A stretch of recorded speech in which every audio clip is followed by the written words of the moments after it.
안녕하세요. 제엔테크 리뷰의 개사장입니다. 며칠 늦긴 했지만 이번에도 10월달에 있었던 인상적인 테크 뉴스들을 모아왔습니다. 특히 10월은 해외에서 테크토버라고 불릴 만큼 굵직한 발표 행사가 많으니까 빠르게 한번 짚고 넘어가 보도록 하죠. 10월에 여러 테크 기업 발표 중에서 가장 핫했던 것은 역시 애플의 M1 프로, M1 맥스 칩이 탑재된 신형 맥북 프로 시리즈가 아니었을까 싶네요. M1 프로와 맥스는 기존의 M1 칩보다 CPU 성능이 70%에서 GPU 성능은 최대 4배까지 향상이 되면서 전문가 작업 용도로 만들어진 맥북 프로 14와 16 모델에 탑재될 예정이라고 합니다. 사실상 거대한 데스크탑 PC인 맥 프로를 제외하면 애플의 주력 제품군은 이제 모두 ARM 아키텍처 기반으로 구동이 된다고 볼 수 있겠죠.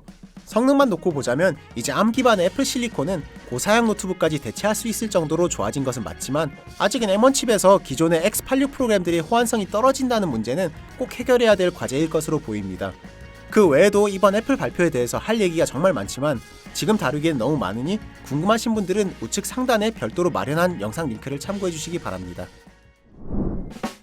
그동안 많은 기대를 받고 있던 인텔의 12세대 엘더레이크 CPU가 드디어 11월 4일부터 판매가 시작됩니다. 다만 이번에 모든 엘더레이크 CPU가 출시되는 것은 아니고 데스크탑 PC용 i5, i7, i9 프로세서만 판매가 시작되는 것이기 때문에 노트북용 프로세서는 조금 더 기다려야 할 것으로 보입니다. 인텔의 엘더레이크 CPU는 애플의 M1 칩처럼 고성능 코어와 저전력 코어로 구성이 된 빅리틀 구조라는 것이 가장 큰 특징입니다. 사실 인텔이 기존에도 레이크필드 프로세서를 통해서 이런 빅리틀 설계를 시도해본 적이 있기는 한데 당시에는 여러가지 문제점들 때문에 조기 단종 수순을 밟았었죠. 가장 큰 문제점이 바로 고성능 코어와 저전력 코어 사이에 작업을 효율적으로 배분을 해주는 스케줄러의 능률이 떨어진다는 점이었는데요.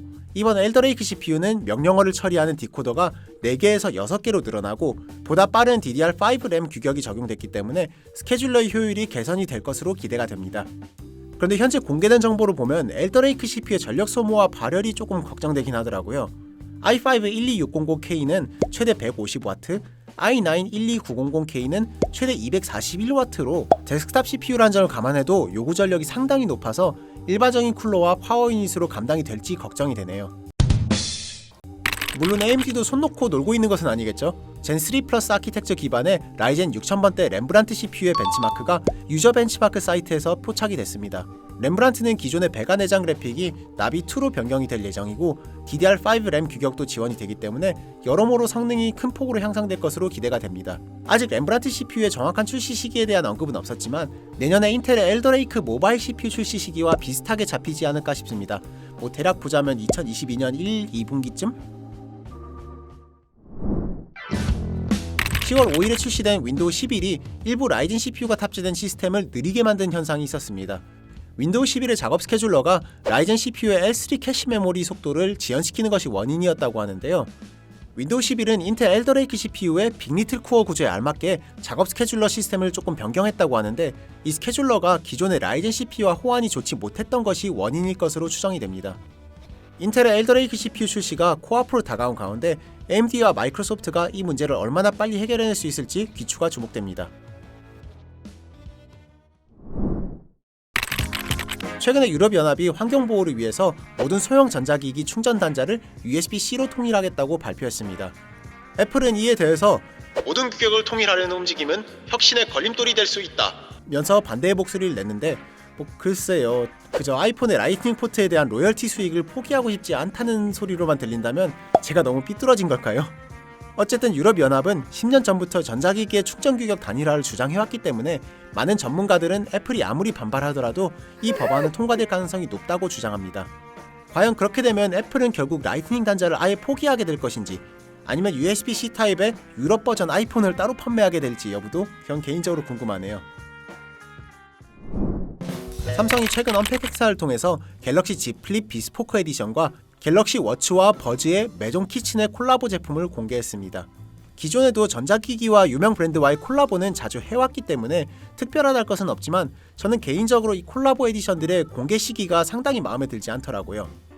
갤럭시 Z 플립 3와 갤럭시 워치 4, 버즈 2는 불과 2달 전인 8월에 공개가 됐고 마니아층은 이미 대부분 구매를 다 했을 시점인데 디자인적으로 크게 개선이 된 콜라보 에디션의 출시라뇨. 이 기기들을 이미 구매한 분들은 뭔가 뒤통수 맞은 느낌이 들 것 같더라고요. 삼성은 출시하자마자 제품을 구매해주는 열혈 팬들의 감성을 조금은 더 케어해줄 필요성이 있지 않을까 싶습니다.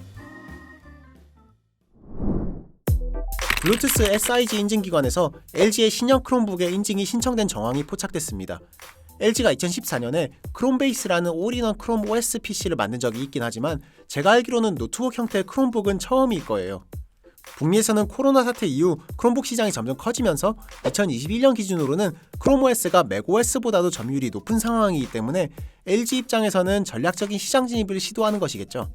과연 LG의 크롬북이 기존의 울트라 PC 그램이라는 네이밍을 이어받게 될지 아니면 독립적인 브랜딩이 이루어질지 궁금하네요. 마이크로소프트는 항상 교육용 PC 시장에 관심이 많습니다. 최소한 북미 교육 시장에서만큼은 크롬OS가 윈도우의 점유율을 많이 깎아먹고 있긴 하니까요. 그래서 마이크로소프트가 교육 시장에 배포하기 위한 저렴한 11.6인치 서피스 랩탑 모델을 만들 예정이라고 합니다. 교육용 서피스 랩탑 모델의 가격이나 스펙에 대한 내용은 아직 밝혀진 것이 없지만 768P급 HD 해상도의 셀러론 N4120 프로세서 8GB 램을 탑재할 것으로 보입니다. 기존 서피스 시리즈처럼 고급스러운 메탈 재질이 아닌 플라스틱 재질이라고 하니까 가격도 크롬북과 경쟁할 수 있는 3,400달러 선 사이지 않을까 싶네요. 참고로 교육용 서피스 시리즈는 MS 스토어에만 설치 가능한 윈도우 SE 버전을 사용할 것이라고 합니다. 페이스북이 최근에 그룹 이름을 메타로 바꾸겠다고 발표했습니다. 일단 여러 사건들로 인해 페이스북의 이미지가 땅에 떨어진 이유도 있겠지만 그보다는 앞으로 소셜 네트워크 기업이 아닌 메타버스 기업으로 거듭나고자 하는 의지 표명이지 않을까 싶습니다. 페이스북 앱 자체는 이름을 그대로 유지할 것이기 때문에 기존 페이스북 사용자분들은 걱정하지 않으셔도 되고요. 그나저나 페이스북이 이번에 메타라는 사명의 상표권을 얻기 위해서 무려 400억 원을 지불했다고 하는데 그 상표권을 매각한 사람이 재미교포 2세라고 하네요. 개인적으로 매우 부럽습니다. 대만의 IT 제조사인 기가바이트가 10월에 또 랜섬웨어 공격을 받았다고 합니다.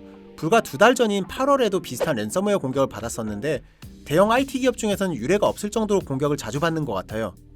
랜섬웨어 공격의 배후에 대해서는 정확하게 알려진 것은 없지만 아마도 기가바이트가 올해 5월에 중국의 전자기기 시장을 조롱한 것에 대한 보복일 수도 있지 않을까요?